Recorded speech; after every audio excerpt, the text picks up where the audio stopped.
primera vez tengo frío. Le dio por llover hoy y llover bueno. Oiga, qué rico verlo acá. Usted que no es cristiano de azúcar y que le gusta buscar de manera presencial al Señor y la presencia de nuestro amado Padre. Hoy es una noche especial. Damos cierre después de 3 meses a nuestra serie Trabajando como Jesús. Serie que inició, sí, y que aparentemente iba a durar 1 mes, pero el Señor extendió esta palabra y estos 3 meses hemos venido hablando de trabajar como Jesús. Le doy la bienvenida a usted y a todas las personas que nos ven por redes sociales. Dios les bendiga grandemente. Sean bienvenidos a Casa de Dios, Cruzada Cristiana. Mi casa, nuestra casa, la casa de Dios. ¿Usted me escucha bien? Gloria al Señor.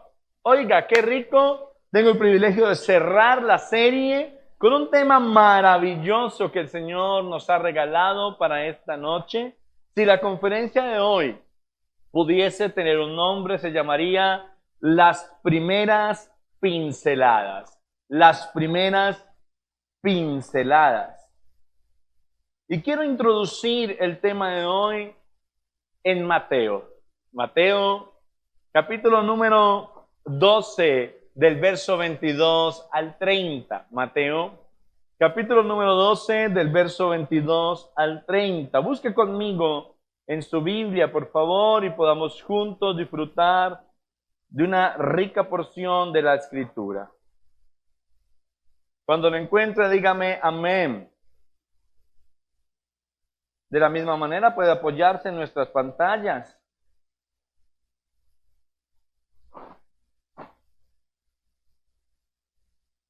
Gloria al Dios de los cielos.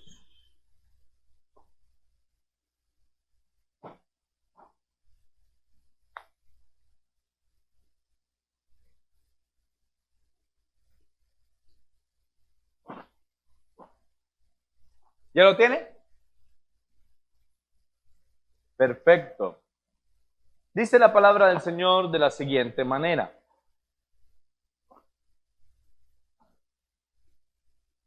Entonces fue traído a él. Cuando dice a él, está hablando del Señor Jesús. Le traen al Señor Jesús una persona. Y quiero entonces que podamos leer la palabra con entendimiento.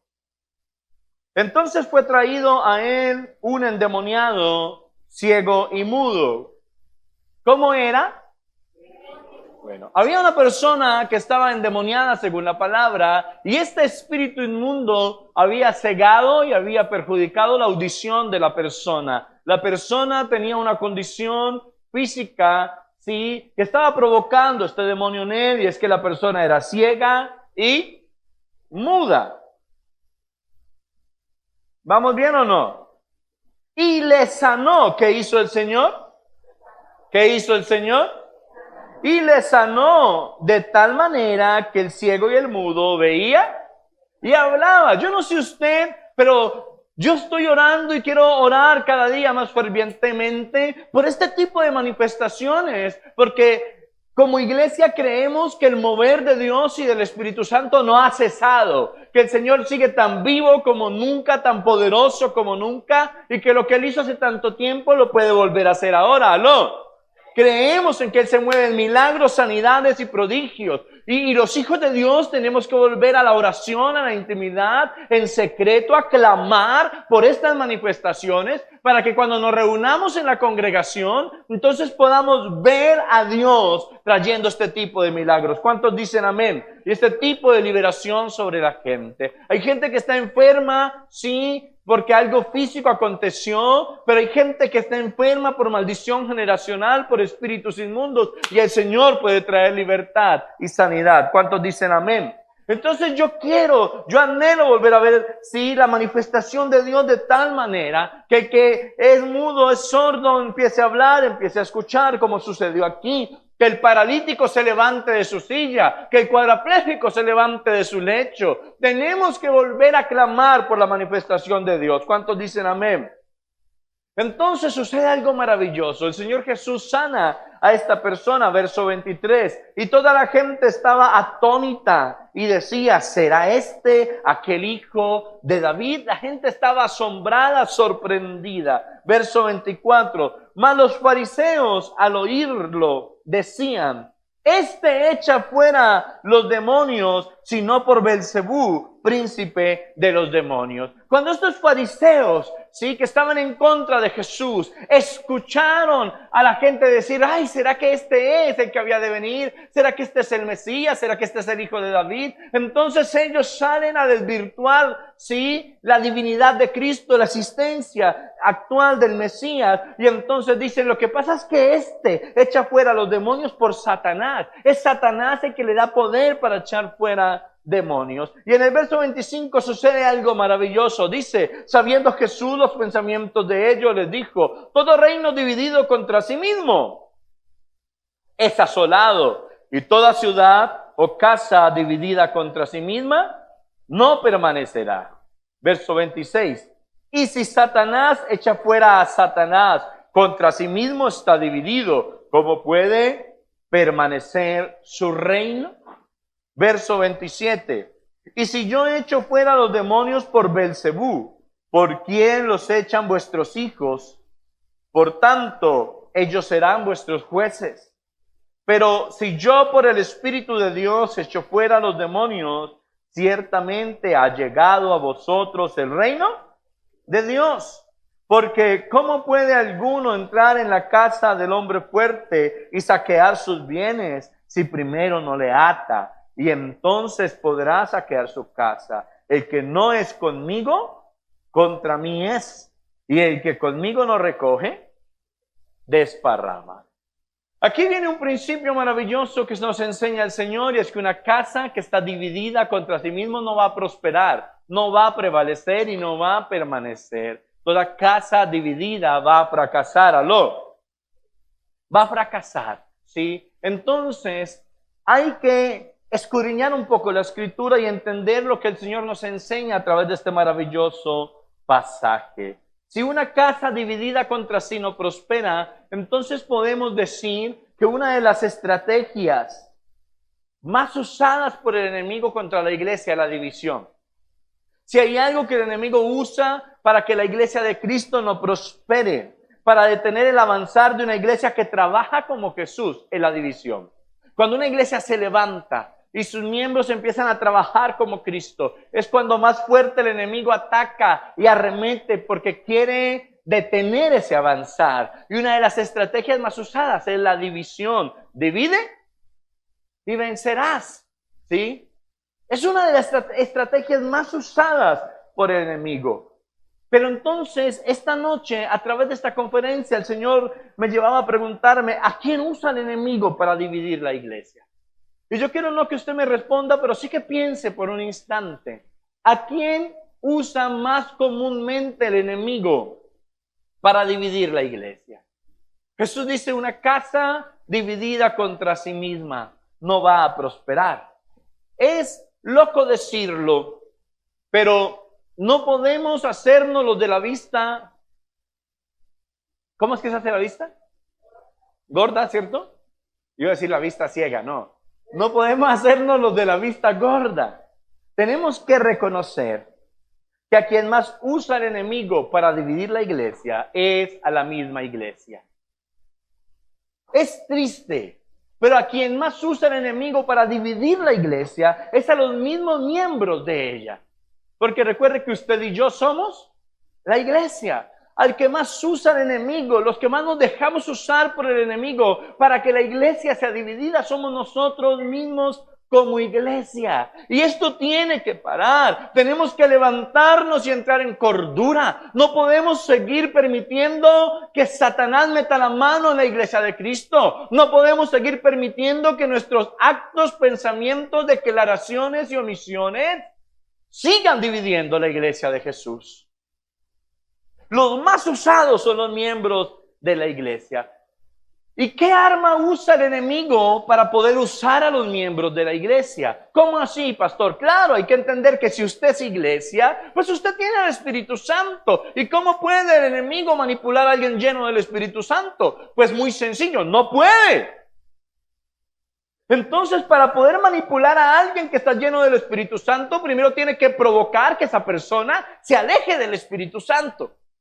Y cuando la persona se aleja del Espíritu Santo, entonces es un blanco fácil para que el enemigo lo use. Entonces, ¿qué arma usa el enemigo para lograr que un hijo de Dios lleno del Espíritu Santo se aleje del Espíritu de Dios? Muy sencillo.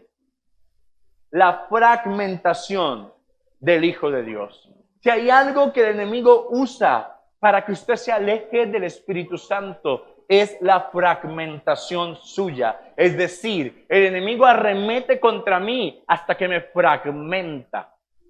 No sé si me estoy haciendo entender. Me parte, me rompe, me quiebra, me desborona. ¿Voy bien o no? Entonces, una persona fragmentada es una persona que fácilmente se va a alejar de la presencia de Dios. Por eso muchos se congregan, pero ya no son iglesia.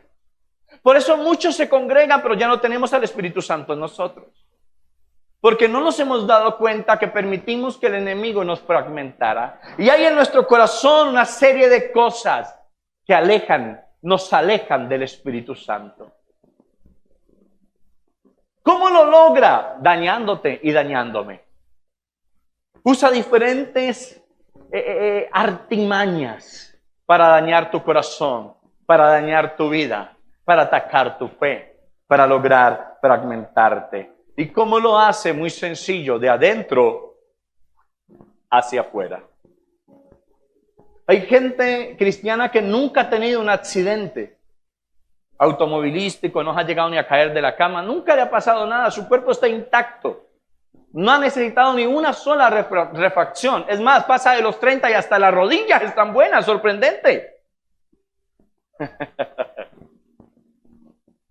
Pero por dentro ya están quebrados. Y aunque afuera están bien, ya el enemigo adentro ganó terreno.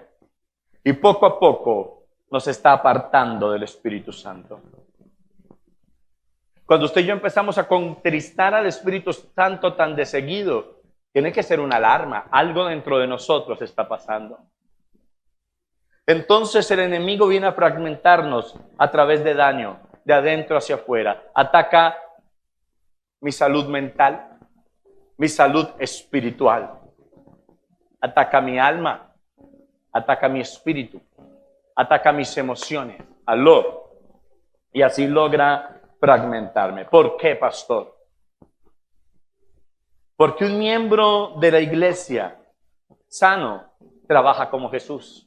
Por eso al enemigo no le conviene que usted esté sano. Por eso el enemigo no quiere verlo bien. Porque cuando un miembro de la iglesia está bien, es inevitable que esa persona trabaje como Jesús. Y al trabajar como Jesús, ese hijo de Dios se vuelve imparable. ¿Aló? Y no necesito explicar qué es trabajar como Jesús porque llevamos 3 meses en lo mismo, ¿cierto?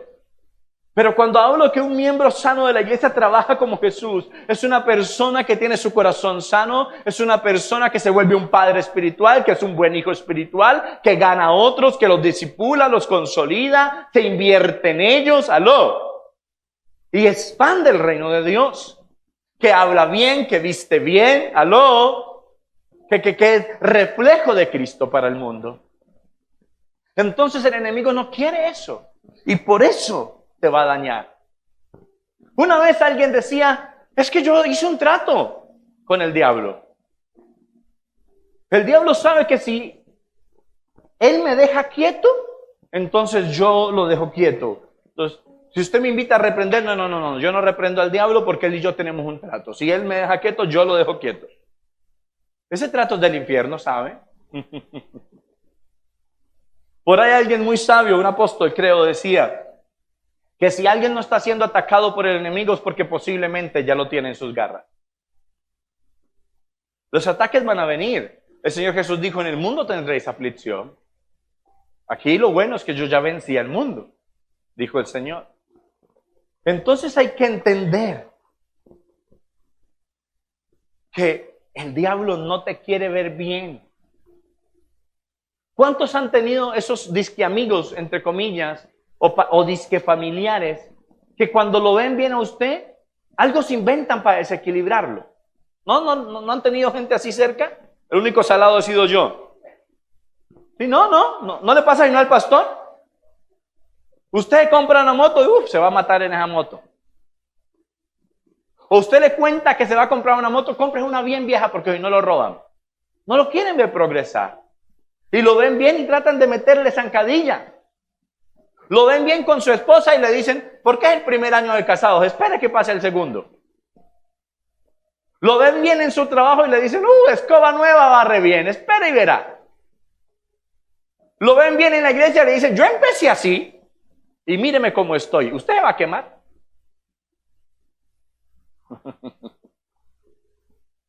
Porque el enemigo va a fragmentar la gente para que esa misma gente fragmente la iglesia y la divida. Qué triste tener que decir esto, pero a veces los que más dañan a los hermanos de la iglesia son los mismos hermanos de la iglesia. Esta conferencia tiene que ver con eso. Quiero como darle forma para que la comprenda. A eso se refiere esta palabra. Una casa dividida contra sí no prevalece. Si seguimos siendo nosotros los que dañemos a los otros, no vamos a pelechar.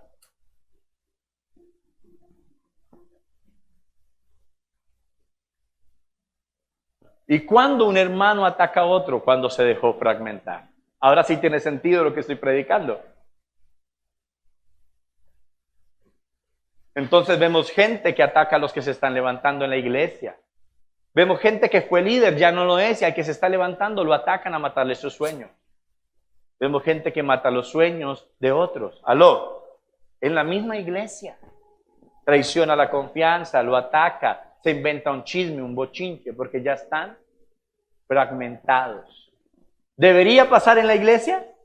No, pero el enemigo ha logrado fragmentarnos. Y aquí me quiero parar. ¿Cómo saber si he sido fragmentado por el enemigo? Primero, porque doy paso a la incredulidad. Doy paso a la incredulidad. Yo quiero que lea conmigo segundo libro de Samuel, capítulo 4, verso 4, y después salte conmigo al capítulo 9.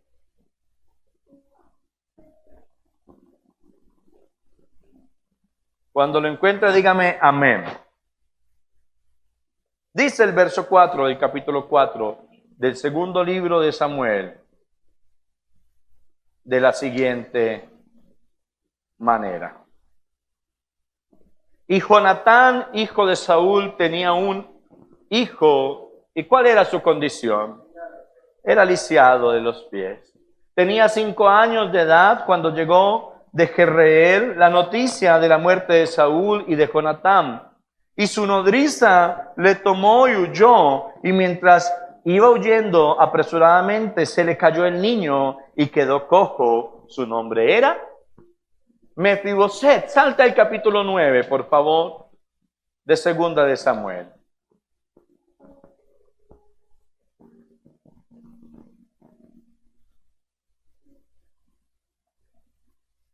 Verso 5. Entonces envió el rey David y le trajo a la casa de Maquir, hijo de Amiel, de Lodebar.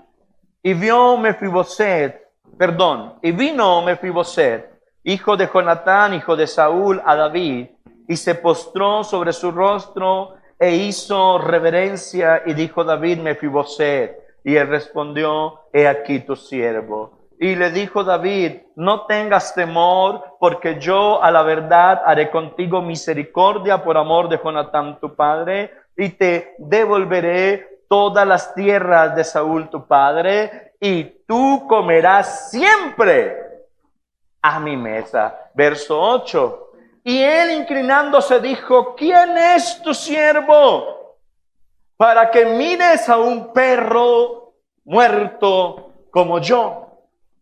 Entonces el rey llamó a Siba, siervo de Saúl, y le dijo: todo lo que fue de Saúl y de toda su casa, yo lo he dado al hijo de tu Señor.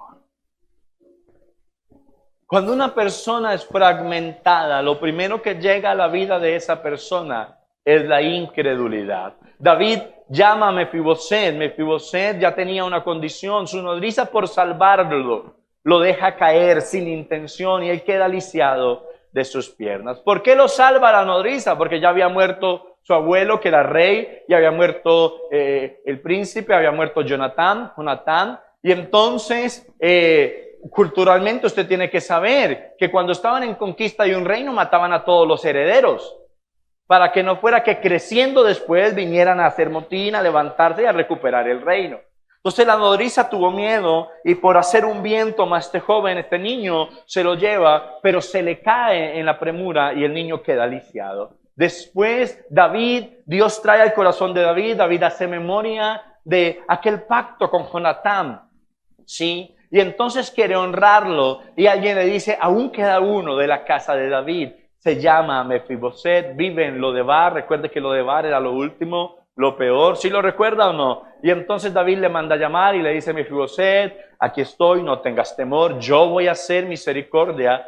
Y la incredulidad de este fragmentado sale a flote. ¿Quién es tu siervo? Para que te acuerdes de un perro muerto como yo. Mefiboset fue dañado. Mefiboset estaba en el linaje real y ahora estaba en lo peor. Y cuando alguien vino a hacer misericordia, la incredulidad salió a flote. Hay gente que no recibe el milagro por el que está orando, porque no se ha dado cuenta que la incredulidad ya está en él. Porque alguien le dañó el corazón, porque alguien le traicionó, porque tal vez fue lastimado dentro o fuera de la iglesia. Tal vez ha dejado que entre en él esa creencia de la incredulidad, del error divino. Y ha empezado a enojarse con Dios y a culpar a Dios. Y sin darse cuenta ha dejado de creer que Dios es poderoso. Esa persona que ha visto cómo su hogar se destruye, esa persona que ha visto cómo sus hijos se destruyen, esa persona que ha visto cómo sus finanzas se destruyen, entonces cuando le dicen: llegó el tiempo donde Dios te va a levantar, dicen: no creo. No sé si me estoy haciendo entender. Cuando el enemigo logra fragmentarme, la incredulidad me llena. Y como hijo de Dios tienes que mantener pendiente, no en vano dice el texto, que el que piense estar firme mire que no caiga, que nos examinemos, que mantengamos pendientes, vigilantes, porque el enemigo anda como león rugiente buscando a quien devorar. ¿Y por qué él es tan insistente en la palabra en esto? Porque el que no se cuida, llega un momento donde cualquier descuido lo tumba del lugar donde Dios lo quería poner. Es muy sutil, no te das cuenta cuando la incredulidad llega a tu vida. Como hijo de Dios lo he experimentado. Como hijo de Dios, como líder, como pastor lo he experimentado. Como llega un momento donde llegan situaciones a mi vida, situaciones difíciles, y siendo pastor o siendo líder, yo miro al cielo y le digo: Señor, ¿por qué? Y el enemigo mismo llega y ataca. Y no falta el que le diga: pero usted, ¿por qué le pasa todo eso? ¿Dónde está su Dios? Y la incredulidad puede llegar a su vida. En este momento, personalmente, estoy pasando por una situación familiar muy difícil. Y le doy gloria a Dios porque dice la palabra que la mujer sabia edifica su casa. Y humanamente a veces yo estoy por allí y se me cae el semblante.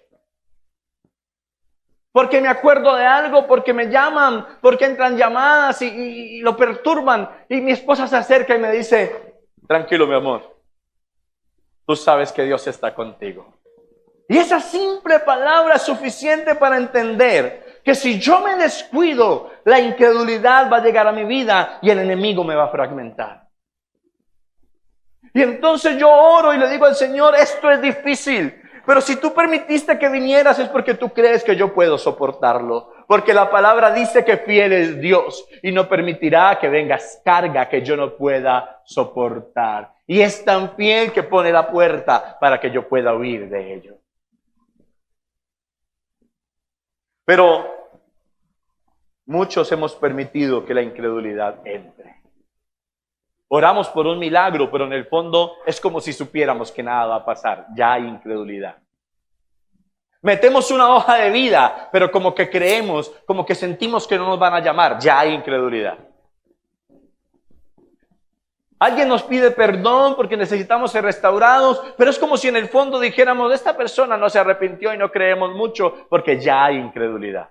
Y entonces el corazón empieza a llenarte de amargura. Y esa es la clave, porque esa amargura es la que el enemigo va a usar para que tú seas un divisor dentro de tu iglesia, para que yo sea un divisor dentro de mi iglesia, para que yo dañe a otros, para que yo ataque a otros desde mi amargura. ¿Aló? Pero lo segundo que sucede cuando he sido fragmentado es que mi adoración cesa. Cesa mi adoración.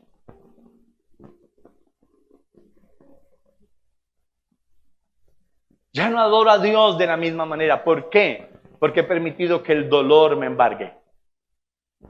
Hay gente que uno la ve durante la adoración llorando y el Espíritu le permite a uno discernir que no lloran porque la presencia los esté tocando, sino porque hay tantos problemas en ellos que se están desahogando. Pero ese mismo dolor ya les impide adorar. No sé si me estoy haciendo entender. Entonces llega un momento donde de mi boca ya no sale alabanza, sino que sale quejabanza.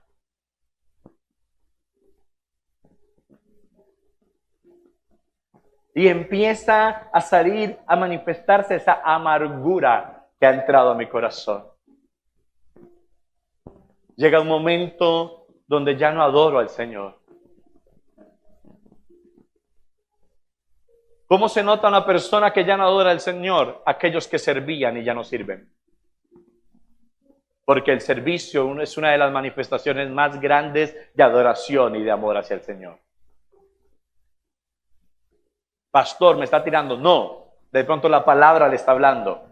Pero hay que entender que adorar no solo es cantar. Si usted es de los que llega, se sienta y canta y cree que por eso está adorando, el enemigo ya puede haberlo fragmentado y usted no se ha dado cuenta.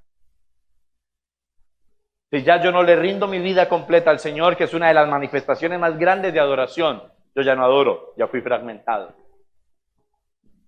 ¿Aló?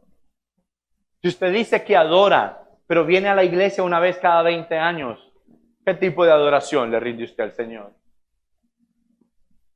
Cuando conoció a Jesús quería mantener en la iglesia. Es más, quería que uno le hiciera una habitación para dormir aquí en el altar, porque usted mantenía, quería estar en cada culto. Si se movía una silla en la iglesia, ahí quería estar usted.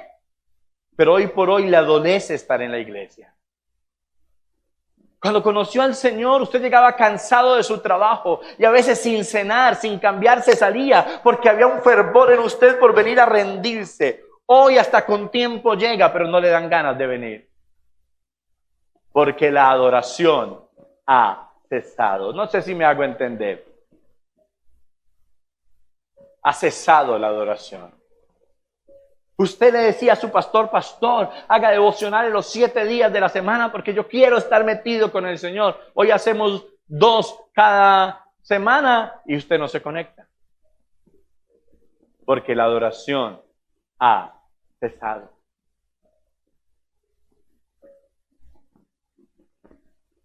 Antes tenía uno que decirle a la iglesia, venga, no vengan tantos a servir porque nos colapsamos. Parece que hoy los pastores tuviéramos que decirle, le ruego que venga a servir. Porque la adoración ha cesado.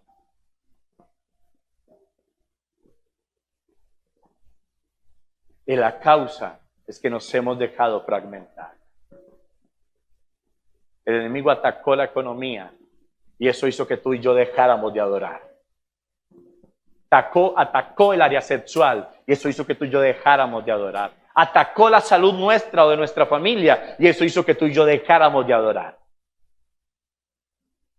Ha cesado la adoración porque fuimos fragmentados. Tercero, ¿cómo saber si he sido fragmentado? Por el resultado de que vengo hablándoles, me lleno de amargura. Me lleno de amargura.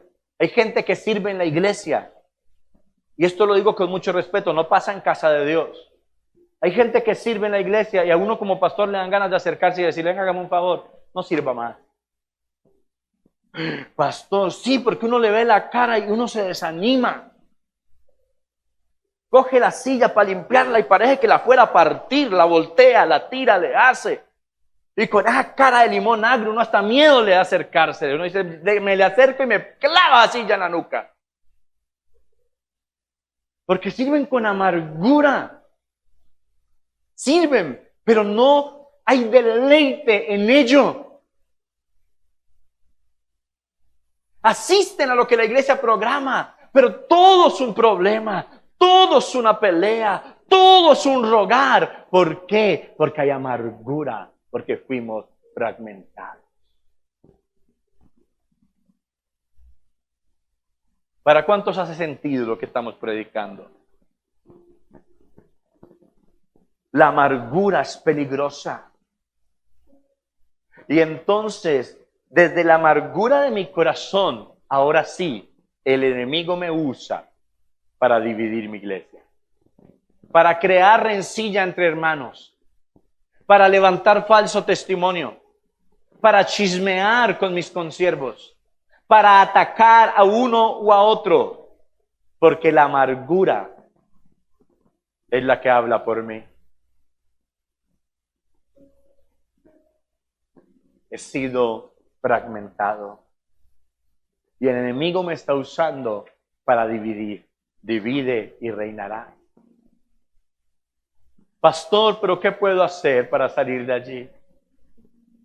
¿Qué puedo hacer, pastor, para que mi vida sea diferente? ¿Qué puedo hacer, pastor, para que el Señor haga algo conmigo? ¿Qué puedo hacer, pastor?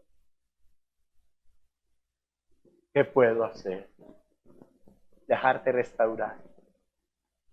¿Sabes cuál es la clave de no ser un divisor, sino un pacificador? Y hagamos de cuenta que al pastor se le olvidaron los textos bíblicos. ¿Habrá algún texto bíblico que hable de que yo fui llamado a pacificar? ¿Ah? ¿Usted qué dice? Recuerde que usted y yo somos pacificadores. Somos llamados a unir, no a dividir. A restaurar, no a destruir. Y entonces, ¿qué puedo hacer? Suplicarle al Señor, rogarle al Señor que me restaure. Y aquí es donde cobra sentido esta palabra. Pastor, deme una clave. ¿Cómo puedo? Si vino la incredulidad, escucha esto. Si cesó la adoración y si hay amargura, lo que yo tengo que hacer para ser restaurado es atacar eso. ¿Cómo lo ataco, pastor? Necesito volver a confiar en las primeras pinceladas de Dios. ¿En qué? En las primeras pinceladas del Señor. Necesito. Es una necesidad. ¿Sabe qué dice Mateo 5:9? Bienaventurados los pacificadores, porque ellos serán llamados hijos de Dios. Necesitamos entender que por eso el enemigo nos quiere fragmentar, que por eso el enemigo nos quiere atacar, que por eso el enemigo quiere volvernos a unos contra los otros para dividir, porque usted y yo fuimos llamados a pacificar. ¿Aló? ¿Aló? Dice Efesios 4:32. Antes sed benignos unos con otros, misericordiosos, perdonándoos unos a otros, como Dios también os perdonó a vosotros en Cristo. La clave está aquí. Necesitamos volver a recordar y a disfrutar de esa memoria de las primeras pinceladas del Señor. Romanos 14:19 dice, así que sigamos lo que contribuye a la paz y a la mutua edificación. Acompáñenme a Salmo capítulo 139, verso 13 al 16. Salmos 139.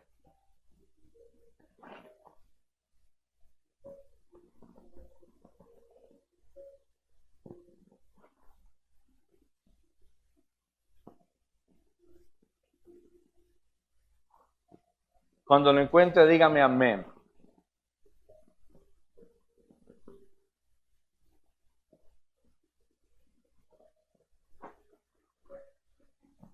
¿Lo tiene? Salmo 139 dice así, verso 13 al 16. Porque tú formaste mis entrañas, tú me hiciste en el vientre de mi madre. Te alabaré, porque formidables, maravillosas son tus obras. Estoy maravillado y mi alma lo sabe muy bien. No fue encubierto de ti mi cuerpo. Bien que en lo oculto fui formado y entretejido en lo más profundo de la tierra. Mi embrión vieron tus ojos y en tu libro estaban escritas todas aquellas cosas que fueron luego formadas sin faltar una de ellas. Cuando usted compra un electrodoméstico y se daña, usted toma la garantía y va al fabricante, el que se lo vendió, para que le responda, pues ellos fueron los que lo armaron y saben cómo arreglar y dónde está el defecto. Cuando su cuerpo se enferma, entonces usted va donde el médico, porque por su capacitación y estudio puede darle una luz de lo que usted necesita para sanar. ¿Amén o no amén? Pero cuando usted entiende que la fragmentación viene porque el enemigo espiritualmente te está atacando, entonces usted va donde aquel que lo formó a usted, porque es el que le puede dar garantía de una verdadera restauración. Su restauración no está en el brujo, su restauración no está en la calle, su restauración está en Cristo. Todo el que permanece en Él, nueva criatura es. Las cosas viejas pasaron, he aquí todas son hechas nuevas. Entonces yo necesito volver a creer y a confiar en las primeras pinceladas de Dios. ¿Qué son las primeras pinceladas de Dios? Es hacer memoria de que entre millones de espermatozoides el Señor me escogió a mí. Y en el vientre de mi madre, en lo profundo, empezó a formarme. Formó mis ojos, mi nariz, mis oídos. Formó mi embrión.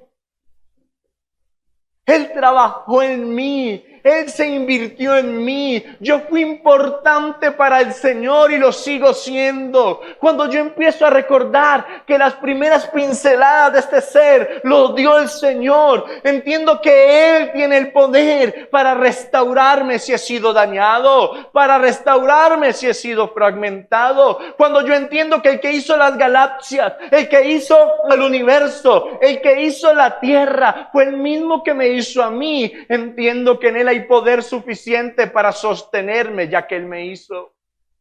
Entonces, cuando yo vuelvo a esas primeras pinceladas de Dios, la incredulidad que hay en mí se tiene que ir, porque yo empiezo a declarar: un momento, cuando yo miro al cielo, por muy triste que esté, me doy cuenta de las maravillas de Dios. Cuando yo miro el paisaje, cuando yo miro los mares, entiendo que Dios es inmenso y sobrenatural. Cuando me miro en el espejo, entiendo que Dios me ama tanto que me trajo a este mundo con un propósito. Entonces digo, por mucho que el enemigo ataque, el que tuvo el poder para hacerme, tiene el poder para restaurarme, levantarme y protegerme. Cuando yo comprendo eso, entonces entiendo que si alguien me dice que Dios me puede sanar, Dios me puede sanar, no hay cabida para la incredulidad. Si alguien me dice que Dios me puede restaurar a mí y a mi casa, Dios tiene el poder para restaurarme a mí y a mi casa, pues Él nos hizo, no hay duda de ello. Las primeras pinceladas de Dios es recordar que Él te formó y Él trabajó en ti. Y como le diría a Jonás, ¿cómo no tendré misericordia de quien formé y en quien trabajé? Cuando recuerdo las primeras pinceladas en el Génesis, cómo de la nada lo creó todo, cómo creó a Adán y a Eva, y a pesar de que pecaron, siempre ha habido un plan de salvación.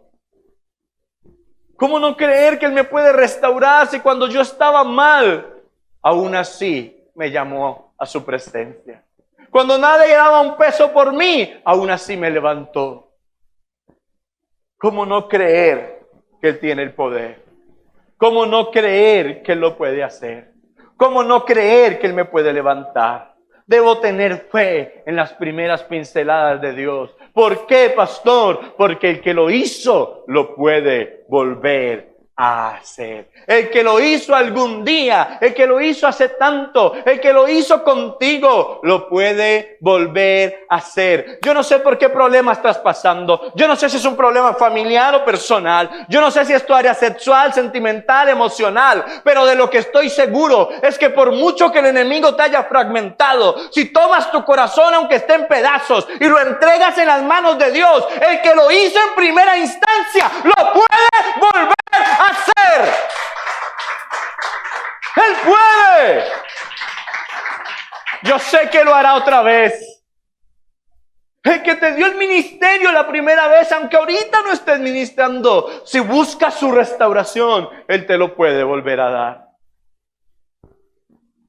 El que bendijo algún día tu matrimonio, si aún tienes la esperanza puesta en Él, algo Él puede hacer por tu matrimonio. A veces la incredulidad llega, pero necesito entender que el que dio las primeras pinceladas tiene la misma fuerza que entonces. Y lo que hizo entonces lo puede volver a hacer ahora. Cuando entiendo eso, el restaurador, el maestro, va a restaurar mi vida. Y entonces, si el enemigo quiso usarme para destrucción y división, ahora el Señor me va a usar para unir y para levantar. Y no me dejaré usar del enemigo para dividir la casa. ¿Sabes qué dice 2 de Corintios 13:11? Por lo demás, hermanos, tened gozo, perfeccionados, consolados, sed de un mismo sentir y vivid en paz. Y el Dios de paz y de amor estará con vosotros. Sé que a veces hay dificultades, somos seres humanos, somos temperamentos diferentes, carácter diferente, manera de pensar diferente, algunos somos de países diferentes, algunos tenemos culturas diferentes, venimos de regiones diferentes del país, algunos hablamos de una manera, otros hablan de otra, para el que habla de una le parece que el otro habla feo y para el que habla del otro le parece que el uno habla feo, porque son diferentes dialectos, diferentes maneras, diferentes momentos, y en ese trasegar de convivir los unos con los otros, nos vamos a dañar, nos vamos a herir, van a haber malos entendidos, van a haber momentos difíciles, pero cuando entendemos que somos hermanos en Cristo, que Dios nos hizo como su iglesia, que Dios murió por nosotros en la cruz, que fuimos llamados a edificar y no a destruirnos los unos a los otros, que fuimos llamados a exhortarnos con amor para levantarnos, que si el uno cae, el otro lo puede levantar. Cuando recordamos y entendemos eso, el enemigo no nos va a poder usar, porque en vez de ser destructores, vamos a ser pacificadores. Necesitamos entender que el enemigo quiere usarme para destruir a mi prójimo, pero Dios me dijo, ama a tu prójimo como a ti mismo. Hay que entenderlo. Si no puedo amar a mi prójimo que veo, ¿cómo voy a amar a Dios? Y yo sé que hay prójimos que no colaboran. No le dan a uno de dónde prenderse. Usted respira profundo, cuenta hasta 10 y usted no ha terminado y él ya está haciendo otra peor. Yo sé que hay prójimos que no colaboramos mucho. Hay conmigo prójimos que colaboradores, no es que seamos. Somos dificilitos. Uno dice, Señor, gracias a Dios no hiciste gemelos. ¡Ay! ¿Usted imagina 2 Jesús David? No, hermano. Si a veces ni yo me soporto, hay días donde me levanto que ni yo me hablo. A veces me pongo a hablar yo solo y salgo peleando conmigo mismo. Hay prójimos que no colaboramos. Una vez un psicólogo decía, es bueno que la gente hable sola, hable con usted mismo para que usted se conozca. Decía, para que usted se conozca y usted se aprenda a amar. Yo me puse a hablar conmigo mismo, me conocí, me cogí bronca. Hay cosas de uno que son difíciles para otros. Por eso el Señor es tan maravilloso. ¿Hay algún texto de la Biblia que diga que nos amemos los unos a los otros? Sí, pero como el Señor sabía que había un Jesús David que me iba a colaborar, dijo, bueno, entonces ámense los unos a los otros, pero entonces también sopórtense los unos a los otros. Bueno, y si soportarse, entonces tolérese. ¿O no dice así la palabra? Pero no se dividan. Dejemos de atacarnos los unos a los otros. Si hay amargura, entreguémonos en las manos del que dio las primeras pinceladas. Si hay dolor, entreguémonos en las manos del que fue capaz de hacernos en primera instancia y nos hará mejores como a Él le parezca. Entreguémonos en sus manos. Usted no fue llamado a ser divisor. Usted fue llamado a ser consolador, restaurador de portillos. ¿Aló? Usted y yo fuimos llamados a restaurar, porque nuestro Padre es restaurador. Y quiero invitarte. ¿Por qué puedes estar pasando en este momento? ¿Cuál es esa dificultad que puede estar atacando tu vida? ¿Qué puede ser aquello que ha permitido que la incredulidad entre en ti? ¿Que ha permitido que la amargura entre en ti? ¿Qué puede ser aquello que lo ha permitido? ¿Qué ha llevado a que la adoración en mí cese? No sé cuál es tu proceso. No sé si alguien de aquí te dañó, incluso aunque no me haya dado cuenta, hasta yo puedo haberte dañado. Una vez una hermana se me acercó, me chuzó el hombro y me dijo, pastor, usted ayer no me saludó. Y yo la miré, la abracé, le dije, hermana, perdóneme, después me fui para la casa y yo dije, yo a ella no la vi ayer. Ni nos vimos. Ayer era lunes, ni a la iglesia vino. Pero ella sentía que yo la había dañado, entonces le pedí perdón. A veces yo predico y uso un tono de voz fuerte. Y de pronto usted en vez de salir edificado salió dañado porque dijo el pastor me la tiró a mí. No era el Señor hablándole, pero usted se enojó conmigo para justificar lo que ha estado viviendo porque uno es así. ¿Aló? Incluso puedo haberte dañado. Y puede haber amargura, puede ser que tu adoración cesó, puede ser que estás fragmentado. Pero yo te digo algo esta noche por experiencia propia. El que lo hizo, el que dio las primeras pinceladas, lo puede volver a hacer. Y yo no sé usted, pero yo creo que lo hará otra vez. Estoy totalmente seguro. Tal vez no me haga el cuerpo de nuevo, pero al menos lo de adentro lo transforme. Venga a la iglesia y a los que me están viendo desde la casa, congréguese porque aquí hay un restaurador. Es nuestro amado Padre. Y como decía un anuncio por ahí, usted es feo y sin Dios. Usted es feo y con el corazón dañado. Llegue a la iglesia. Seguirá siendo feo, pero el Señor reparará su corazón. Y así pasa con algunos de nosotros. El Señor nos restaurará. Feos, pero con gracia, dicen por ahí. El Señor te restaurará. Aló. En la calle uno ve un feo con una bonita y uno dice, ¿cómo se la levantó? Dicen, labia. En la iglesia usted ve un feo con una bonita y usted dice, ¿cómo se la levantó? Presencia de Dios. Un milagro sobrenatural. De ahí a caminar en el agua prácticamente. Porque el Señor nos va a restaurar. Iglesia, necesitamos restaurarnos. Y el que dio las primeras pinceladas, lo va a volver a hacer. Ponte sobre tus pies.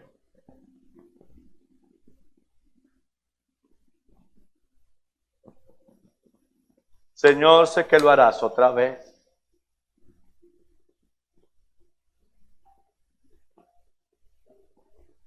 Cierra tus ojos allí donde estás. Y si tú estás en tu casa, quiero pedirte que te metas en oración. No sé qué te está pasando. De pronto hay depresión, amargura.